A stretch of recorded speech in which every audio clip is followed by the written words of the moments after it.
Okay, this is part one of two, and I actually did the other part yesterday, but God told me not to put it out there yet. Um, but I got a dream last night, and it was pretty much in line with what I just talked about. But this is on Nineveh, and it has to do with a sign to Nineveh. But last night, God gave me another dream, and I, I guess I had, like I was in a place where I guess I got a 5 day um, thing to Australia. Why Australia, I don't know. Um, it was fun to be there when I was there, but so I got this thing, and we were, I guess, like, I mean, it was a scene where there was a woman with me, and I don't know who the woman was, and we saw a storm coming, and we barely had enough time to try to find a shelter, and we knew that it was ominous because like there was fear and dread on the face of the woman, and I could feel it. And the storm, which I knew was coming, um, came on, and sorry, and so this storm hit, and we were barely able to get into a shelter area before it hit. So in other words, it's coming very fast, if not already here. Um, and then what I saw in my spirit is, as I saw like this, and then it got worse and worse, and then it was so violent, it was going back and forth, and I could see like the scene, like, and it was a major earthquake, and and it was hitting, and then basically the dream stopped. And then when I was asking for confirmation, God was going, yeah, the storm is hitting now. It's going to be very violent. And it's going to be have a lot. And then when I closed my eyes, I saw a scene. So I saw this type of scene, and I saw like a cityscape with skyscrapers and everything. And then I saw water and stuff rushing on, and like a lot of water coming on. And I do know that when earthquakes hit California, that from what I've heard, it's either gets obliterated or falls in the sea or something, and it causes the water to come on the land. And that's what I saw. So this is part one, and there is a part two, so stick around. But I've gotten many earthquake dreams, and many tsunami and water dreams, and images of water. So I believe that it may be time. And Nineveh is actually, and I'll explain it in this next part. Thank you for joining me, and just wait for the next part. Okay. I felt like I needed to do this because it says in Mathew 12:39 through 40, a wicked and adulterous generation asks for a sign, but none will be given to it except the sign of Jonah. For as Jonah was 3 days and 3 nights in the belly of the great fish, so the Son of Man will be 3 days and 3 nights in the heart of the earth. And that came to pass with Jesus. And then it talks about the Queen of the South, making reference to her, that she came to God, and basically was actually not come to God. She came to Solomon, and and I thought it was the Queen of Sheba. Well, yeah, her name was Queen of Sheba, and she was from Africa, so somewhere in Africa. And she was ruler in Africa who had lots of riches, came for answers from Solomon. So in Nineveh, just to give you a little bit more background, it was an ancient Syrian city of Upper Mesopotamia, now Mosul in Iraq. So think of like the upper part of Iraq, where in the Middle East. So if you looked at the Middle East, think directly in the center. Like if you go to the Mediterranean, go straight to the east, and you'll bump right into it. And Nineveh was built by Nimrod. It was known for wealth and power and prestige, known for cruelty and idolatry, and that's in Nahum 3:19 that talks about this. and then contained, I find really interesting, the temples of Ishtar. So I'm going to read Jonah. So it says, the word came to Jonah, son of, go to the great city of Nineveh and preach against it, because the wickedness has come up before me. But Jonah ran away from the Lord and headed for Tarshish. He went down to Joppa and found a ship for the port, paying for the fare.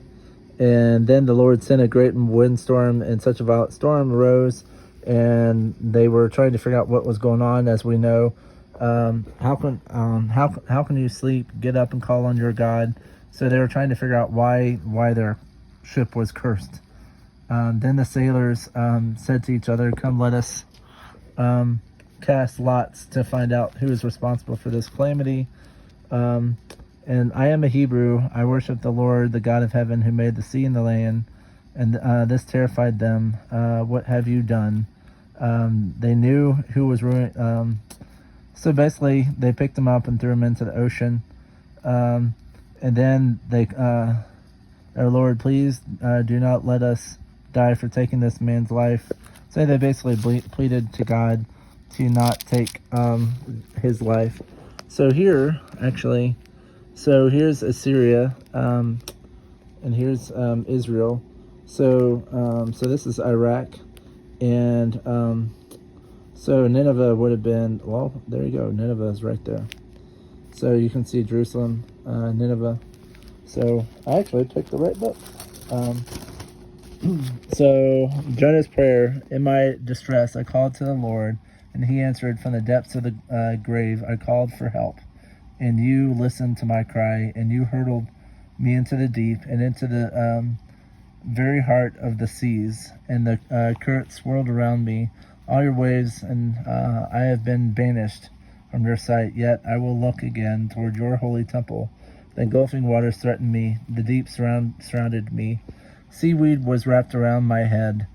To the roots of the mountains I sank, beneath the earth, burdened from ever. When my life was ebbing away, I remembered you, Lord, and my prayer rose to you. So he clung to worthless. Those who clung to worthless idols forfeit the grace that could be theirs.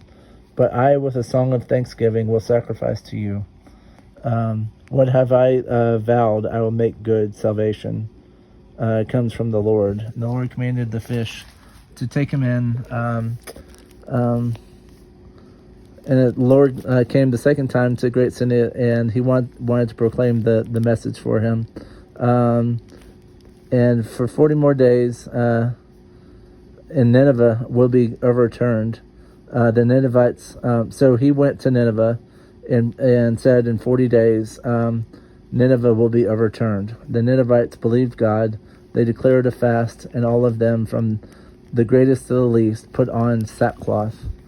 And so they were saved. And so Nineveh was saved from their turning, and they were not allowed for 3 days and 3 nights to do anything, and they turned back to God. And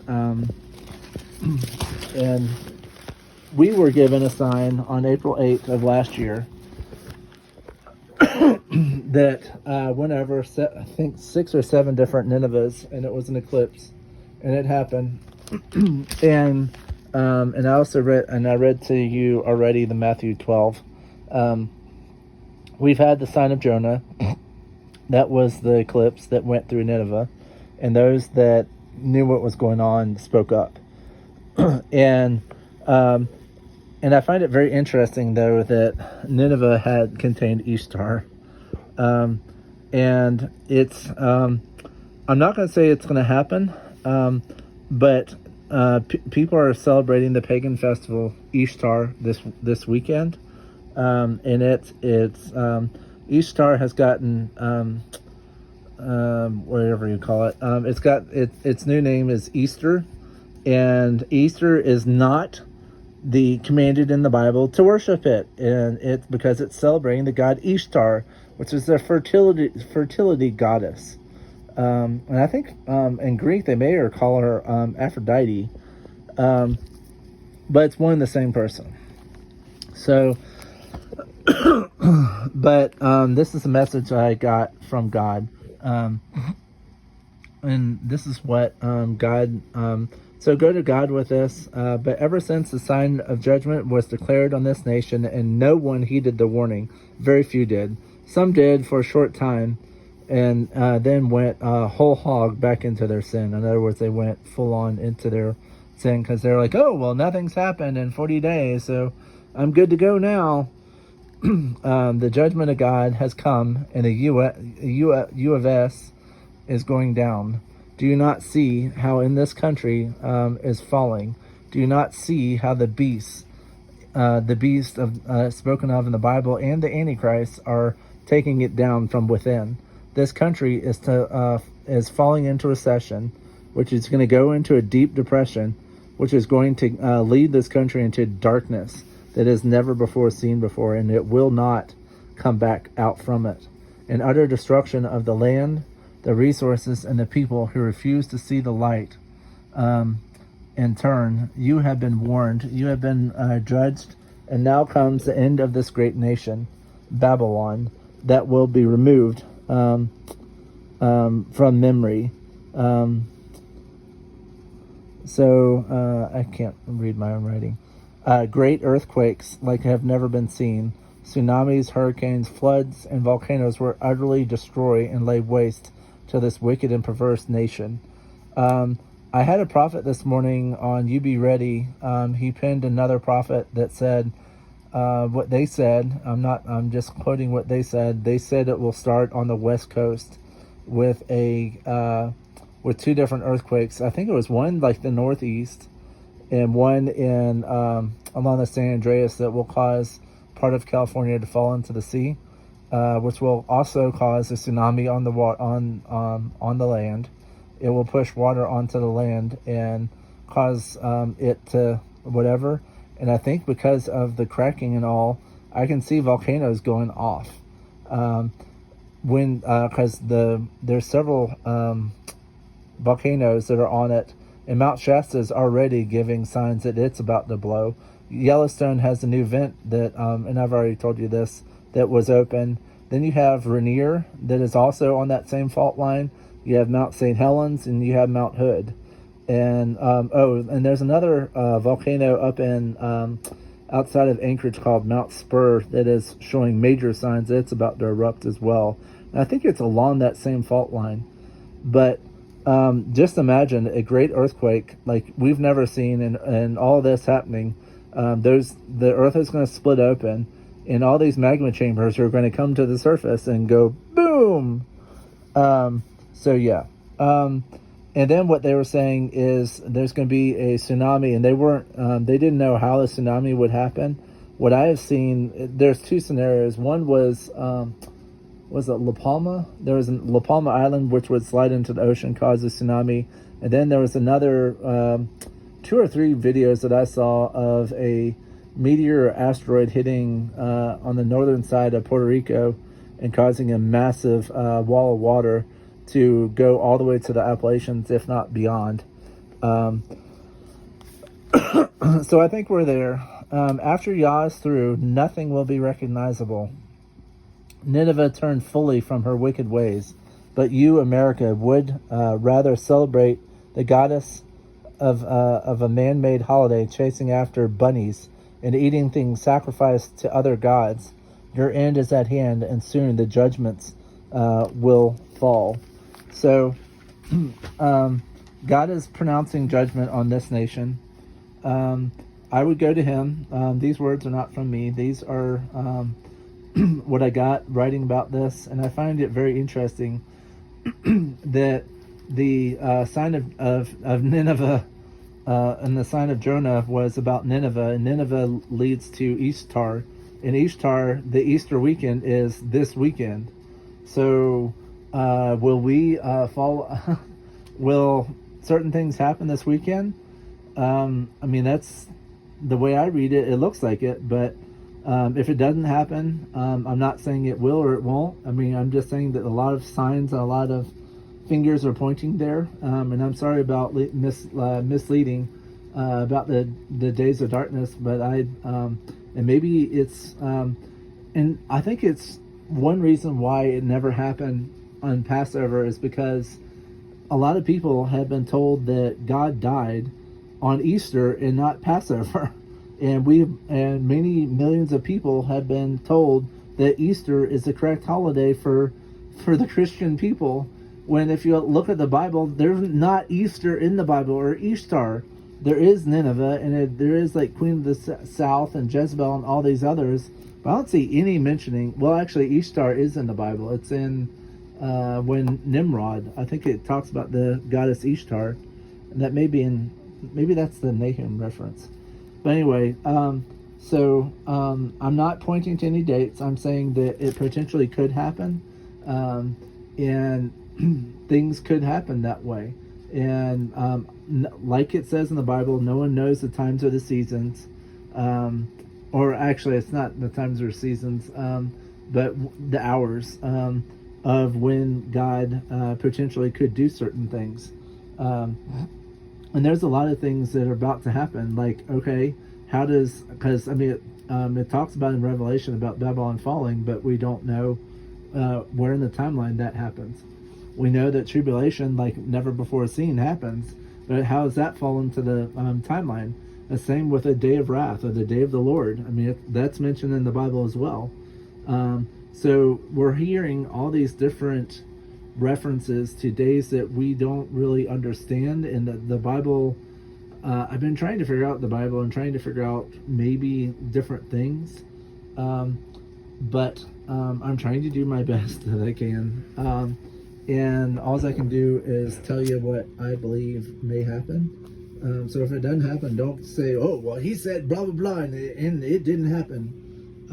If it doesn't happen, I'm sorry. But we do see the plan of the beast and the plan of the Antichrist and all of this stuff coming out.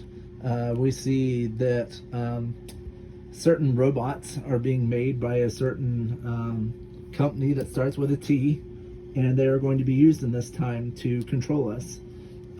He even said that he was going to make an army, and that the government's going to pay for it, and there's going to be humanoid robots that are going to take other people out. And you're seeing the digital ID coming out in various places. It's starting to come out, I think, in Australia and New Zealand. It already came out, I think, in China and other places. But you're seeing how jobs are disappearing right and left. Stores are shutting down. I think we're in a recession and headed for a depression. And it's, from what I've seen, it's going to get bad. I've already lost my job, and I'm trying to find a new job. And it's very difficult unless you want the most crappiest job out there, like working at McDonald's. I don't really care to do. But I will if I need to. So anyway, so this is about Nineveh, because it does say the sign of Nineveh, which happened last year, I believe. And Nineveh is also pointing towards Easter, like I said. So thank you for joining me about Nineveh and the sign of Nineveh. We'll see what happens after this weekend, I guess. So thank you for joining me. God bless you all.